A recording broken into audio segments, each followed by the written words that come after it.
సాయంత్రకాల సమయంలో sisters meeting ప్రారంభించుండగా చేరివచ్చిన వాళ్ళందరూ మోకరించండి, ప్రార్థన చేసుకుందాం.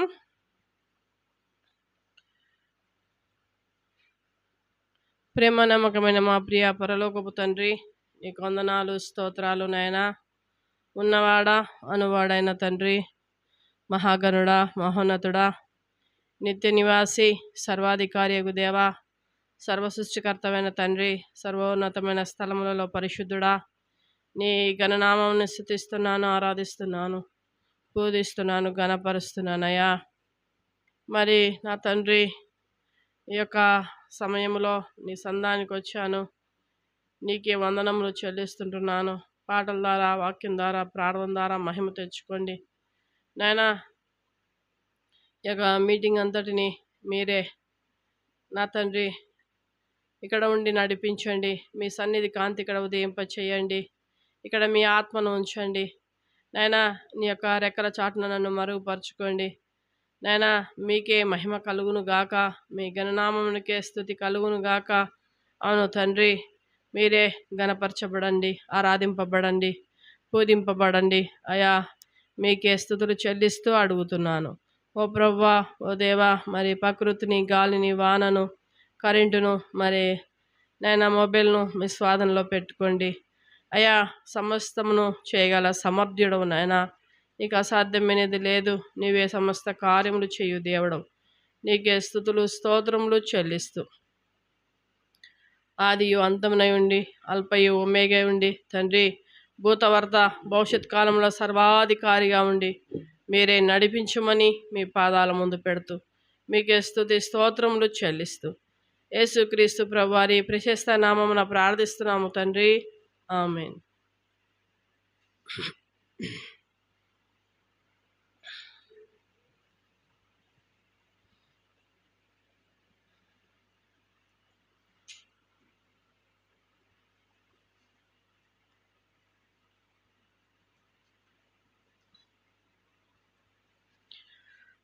సీయోను పాటల పుస్తకంలో 155 పాట పాడుకుందాం. 155.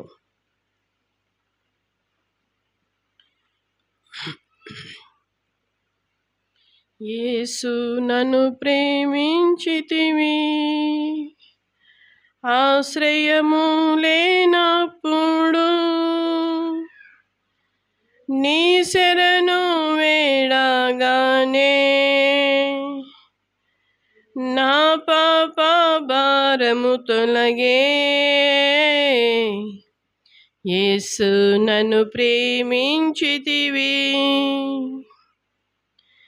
నే దూరమైతి నీకు, నశించితి లోకమునా. నే దూరమైతి నీకు, నశించితి లోకమునా. నేను గ్రహించలేదు నీ హృదయ ప్రేమనుగా. యేసు నన్ను ప్రేమించితివి, ఆశ్రయము లేనప్పుడు నీ శరణు వేడగానే నా పాప భారము తొలగే. యేసు నన్ను ప్రేమించితివి, నే తలచలేదెప్పుడు నా అంతమే మౌనని. నే తలచలేదెప్పుడు నా అంతమే మౌనని. నా పాపములచే నేను నిన్ను విసిగించి తిని. యేసు నన్ను ప్రేమించితివి, ఆశ్రయము లేనప్పుడు నీ శరణు వేడగానే నా పాప భారము తొలగే. యేసు నన్ను ప్రేమించితివి, నిన్ను నే గాంచగానే నా జీవితము మారేను. నిన్ను నే గాంచగానే నా హృదయము మారేను. నేనెంతో గృచ్చబడి నిన్నంగీకరించితి,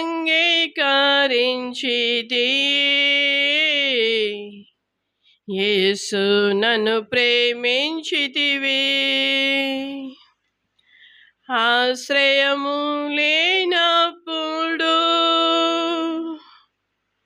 నీ శరణు వేడగానే నా పాప భారము తొలగే. యేసు నన్ను ప్రేమించితివి, రక్షణ దొరికే నాకు,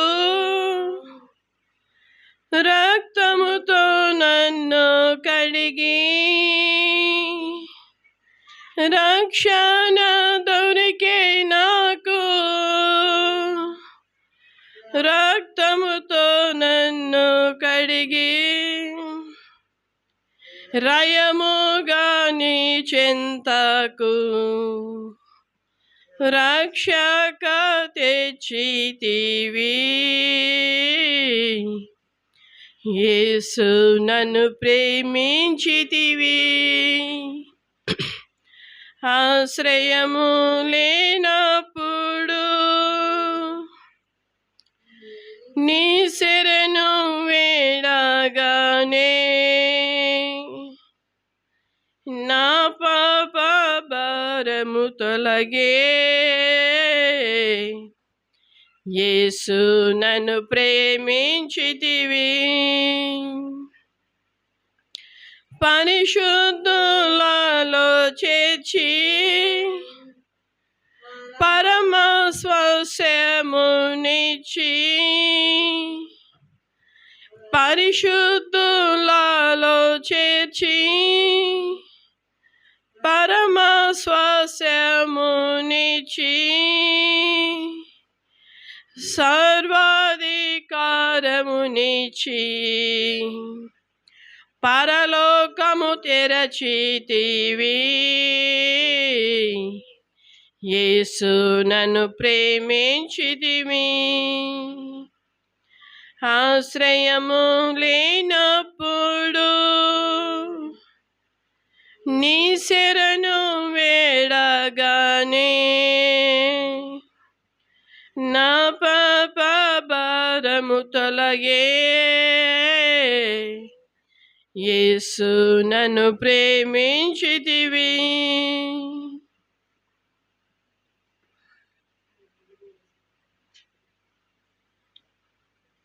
మరో పాట పాడేవారు వచ్చి పాటలు పాడతారు.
సీయోను పాటల పుస్తకంలో నుంచి పాట సంఖ్య 180. పూజనీయుడేసు ప్రభు పలు నిందలను నొందితివా నాకై. పూజనీయుడేసు ప్రభు నీ స్వకీయులే నిందించిన నిన్నంగీకరించకపోయినా నీ స్వకీయులే నిందించిన నిన్నంగీకరించకపోయినా ఎన్నో బాధలొందితివా నాకై. ఎన్నో బాధలొందితివా నాకై. సన్నుతింతును నీ ప్రేమకై. పూజనీయుడేసు ప్రభు పలు నిందలను నొందితివా నాకై. పూజనీయుడేసు ప్రభు సత్యము మార్గము మరి జీవమై నిత్య జీవమియను వచ్చితివి. సత్యము మార్గము మరి జీవమై నిత్య జీవమియను వచ్చితివి. వాంఛకుడవని నిన్ను నిందించిరా. వాంఛకుడవని నిన్ను నిందించిరా. ఓ దయామయ నజరేయుడా పూజనీయుడేసు ప్రభు పలు నిందలను నొందితివా నాకై. పూజనీయుడేసు ప్రభు యూదా గోత్రపు ఓ సింహమా ఆద్యంతరహిత దైవమా. యూదా గోత్రపు ఓ సింహమా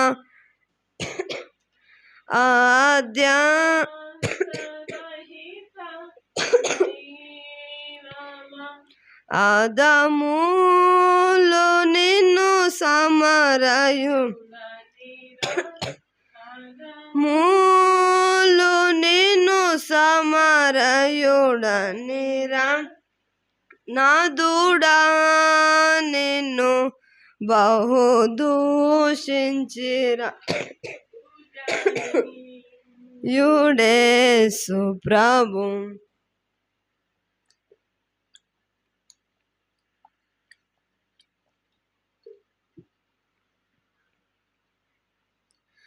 పలు నిందలను నొందితివా నాకై. పూజనీయుడేసు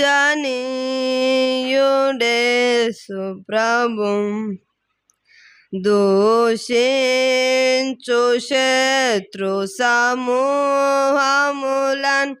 దీవించి ఎంతో క్షమించితివి. దూషించు శత్రు సమూహములన్ దీవించి ఎంతో క్షమించితివి. దూషకుడవని నిన్ను దూషించిరా. దూషకుడవని నిన్ను దూషించిరా. దోషరహితుడా నా యేసు ప్రభు పూజనీయుడేసు ప్రభు పలు నిందలనొందితివా నాకై పూజనీయుడేసు ప్రభు దయములు నిన్ను జూచేవనకినాను దయమూల పారద్రోలినాను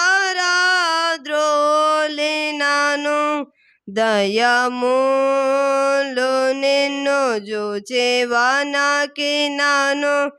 దయమూల పారద్రోలినాను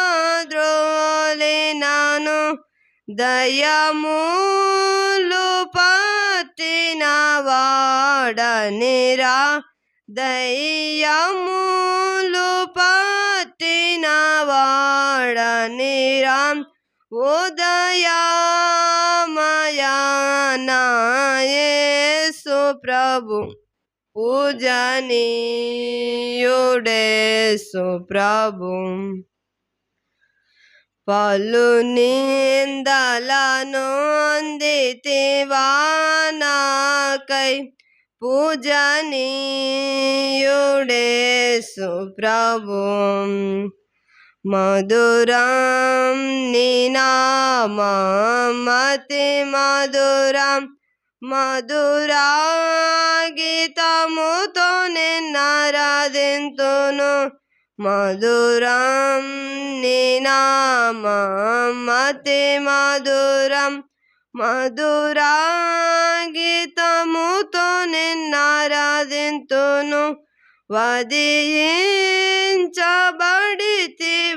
ఈ పాపికై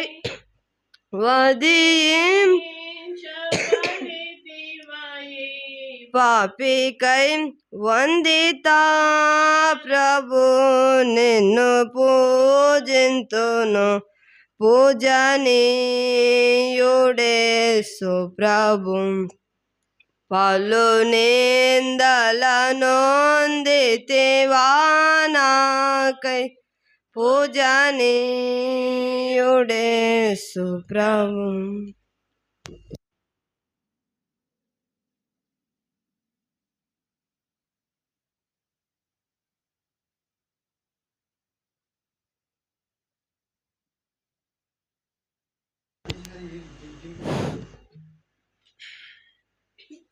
పరిశుద్ధమైన బైబిల్ గ్రంథంలో దేవుని వాక్యం చూసుకుందాం.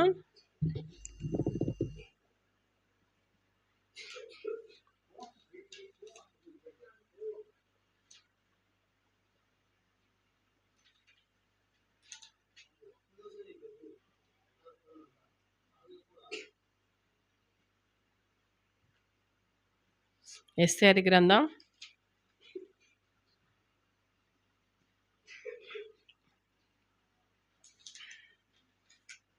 ఎస్తేరు గ్రంథం 1వ అధ్యాయము 10వ వచనం చూసుకుందాం. 7వ దినమందు నేను చదువుతున్నాను, మీరు కూడా చూసుకోండి. 7వ దినమందు రాజు ద్రాక్షారసము త్రాగి సంతోషముగా ఉన్నప్పుడు కూడి వచ్చిన జనమునకు అధిపతులకును రాణి అయిన వస్తీ యొక్క సౌందర్యమును కనపరచవలని రాజు కిరీటము ధరించుకొనిన ఆమెను తన సన్నిధికి పిలుచుకొని వచ్చినట్లు రాజైన దర్యావేషు ఎదుట ఉపాచారము చెయ్యు మొహమాన్ బిస్తా హర్బను బిస్తా అబస్తగా చేరుతూ కక్కరును అను 7 నపుంసకులను ఆజ్ఞాపించెను. ఆమె సౌందర్యవతి రాణి అయిన వస్తీ నపుంసకుల చేత ఇవ్వబడిన రాజ్య ఆజ్ఞ ప్రకారము వచ్చుటకై ఒప్పక రాజు మిగులు కోపగించెను. అతని కోపము రగులుకొనెను. ఇక్కడ మనము పరిశుద్ధమైన లేఖనంలో చూస్తే వస్తీ అంటే రాజు యొక్క భార్య. ఎవరిమా? రాణి అయిన వస్తీ. రాజు మాట అశ్వరోషు యొక్క మాట లక్ష్య పెట్టలేమ. ఏం చేసింది? తాను చెప్పిన మాటకేమో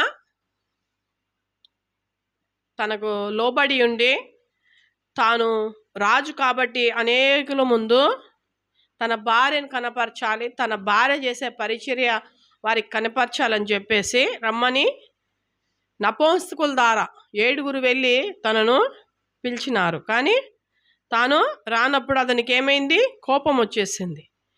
కోపం వచ్చేసినప్పుడు అక్కడ మనం చూస్తే ఈ యొక్క రాజు యొక్క అశ్వరోషు యొక్క రాజు జీవితంలోనికి వచ్చిన ఆమె ఇప్పుడు ఎందుకు ఈ తృణీకరించింది?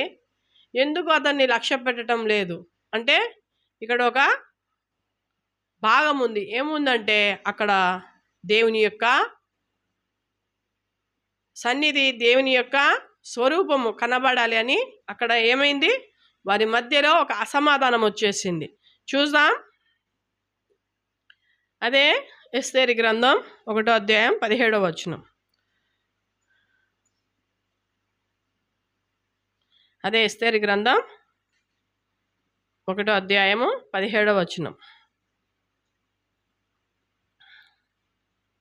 ఏలయనగా రాజైన అహశ్వరోషు తన రాణి అయిన వస్తిని తన సన్నిధికి పిలుచుకొని రావాలనని ఆజ్ఞాపింపగా ఆమె రాలేదు. ఆ సంగతి బయలుపడగానే స్త్రీలందరూ దాని వినిన సముఖము ఎదుటనే తమ పురుషులు తిరస్కరించుట చేయుదురు. మరియు పార్సీల యొక్కయు మాదీయుల యొక్కయు నాయక పత్నులు రాణి చేసిన దానిని సమాచారం విని రాణి యొక్క పలికినట్లు ఈ దినమందు రాజు యొక్క అధిపతులతో పలుకుదరు. దీని వలన బహు తిరస్కారము కోపమును పుట్టును. రాజునకు సమ్మతి ఆయను.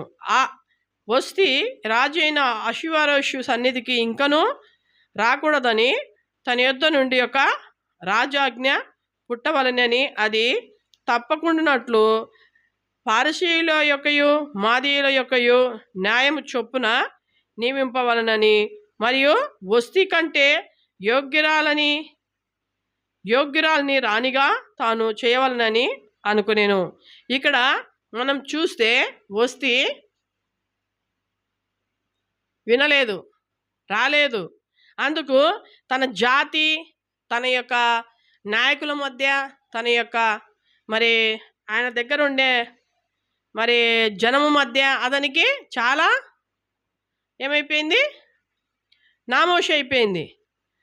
తాను చేసుకునే భార్య తన యొక్క మాట వినక, తన యొక్క మాట చొప్పున చేయక తాను పోయినందుకు ఇక్కడ ఏమైపోయింది? రాజుకు కోపం వచ్చేసింది. కోపం వచ్చినప్పుడు అతడు అనుకుంటున్నాడు, ఈమెను బట్టి ఇంకా ఇతరులు కూడా ఈ రీతిగా చేస్తారు. ఏమవుతుంది? ఈమెను బట్టి ఇంకా ఇతరులు కూడా ఈ రీతిగా చేస్తారు. తమ పురుషులకు లోబడి ఉండరేమో, తమ పురుషులను తిరస్కరిస్తారేమో, తమ పురుషుల పట్ల వాళ్ళు కూడా ఏమి వ్యతిరేకిస్తారేమో అని తను ఆలోచించి ఏం చేసినాడు? ఈమె వద్దనుకున్నాడు. ఏమనుకున్నాడు? నేను రాజును, నన్నే తాను లక్ష్య పెట్టినప్పుడు నేను చెప్పినట్టు ఈ రాజ్యంలో జరగాలి, నేను చెప్పినట్టే ఈ రాజ్యంలో ఏదైనా జరగాలి. కానీ ఇక్కడ చూస్తే నా భార్యని నా మాట వినప్పుడు ఈ యొక్క రాజ్యములో ప్రతి ఒక్కరు కూడా ఆ రీతిగా జరుగుతుందేమో అని చెప్పేసి తనలో గట్టి నిర్ణయము చేసుకున్నప్పుడు ఇక్కడ ఏం జరిగింది? తనను వద్దు అనుకున్నాడు. వద్దు అనుకుని ఎవరిని కావాలని తనలో ఆలోచించుకుంటున్నాడు. చూద్దాం. అదే ఎస్తేరు గ్రంథం 1వ అధ్యాయం 19వ వచనం. రాజునకు సమ్మతి ఆయన వస్తే రాజైన అశ్వరోషు సన్నిధికి ఇంకను రాకూడదని తన యుద్ధ నుండి రాజాజ్ఞ పుట్టవలను. అది అప్పటికి ఉండునట్లు, అది తప్పకుండానట్లు పారసీకుల యొక్కయు మాదీయుల యొక్కయు న్యాయం చొప్పున నియమింపబడెను. మరియు వస్తి కంటే యోగ్యురాలంట మరియు రాజు చేయు నిర్ణయము విస్తారమైనది. చదువుమా. తమ రాజ్యమంతటా ప్రకటించిన యెడల గనురాలు గాని అల్పురాలు గాని స్త్రీలందరూ తమ పురుషులను సన్మానించుదరని చెప్పి, ఈ సంగతి రాజునకు అధిపతులకును అనుకూలముగా ఉండెను గనుక అతడు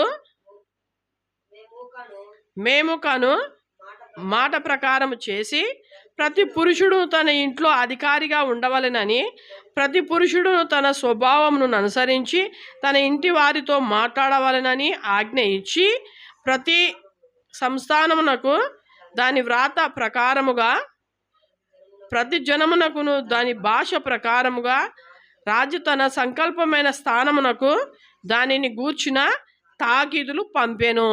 అంటే ఇంకా మరి ఎన్నడూ ఎవరును భర్తను తునీకరించకూడదు. భర్త మాట చొప్పున వినాలి, భర్త చెప్పినట్టు చేయాలి. తను యోగ్యుడిగా ఉన్నాడు, తాను ఒక రాజుగా ఉన్నాడు, తాను ఒక రాజ్యానికి పరిపాలకుడుగా ఉన్నాడు. కాబట్టి నేనే నా మాటని వినప్పుడు రాజ్యంలో ఉండే పురుషులకు కూడా ఆ రీతిగా జరుగుతుందేమో అని ఆయన ఒక నిర్ణయం తీసేసినాడు. మాదీయులకును పారసీకులకును మరి ఇక్కడ చూస్తే మనము ఆ యొక్క రాజ్యంలో ఉండే వారికి కూడా గోత్రికుల ప్రకారంగా ఆ రీతిగా జరుగుతుందేమో, జరగకూడదని చెప్పేసి ఏం చేసినాడు, ఆయన ఒక నిర్ణయం తీసుకున్నాడు. తీసుకొని వస్తీకి బదులుగా మరొకరు కావాలని ఆయన ఆలోచించినాడు. చూద్దాం. ఎస్తేరు గ్రంథం 2వ అధ్యాయము 7వ వచనం.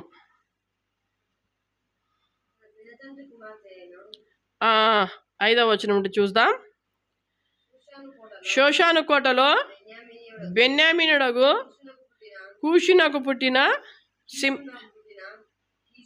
కీషునకు పుట్టిన షిమి కుమారుడగు యాయీరుడు వంశస్థుడైన మొర్దెకై అని ఒక యూదుడునను, బబులోను రాజైన నెబుకద్నెజరు యూదా రాజైన యెకొన్యాను పట్టుకొని పోయినప్పుడు ఇతడు యెకొన్యాతో కూడా యెరూషలేములో నుండి చెరపట్టబడిన వారిలో ఒకడు.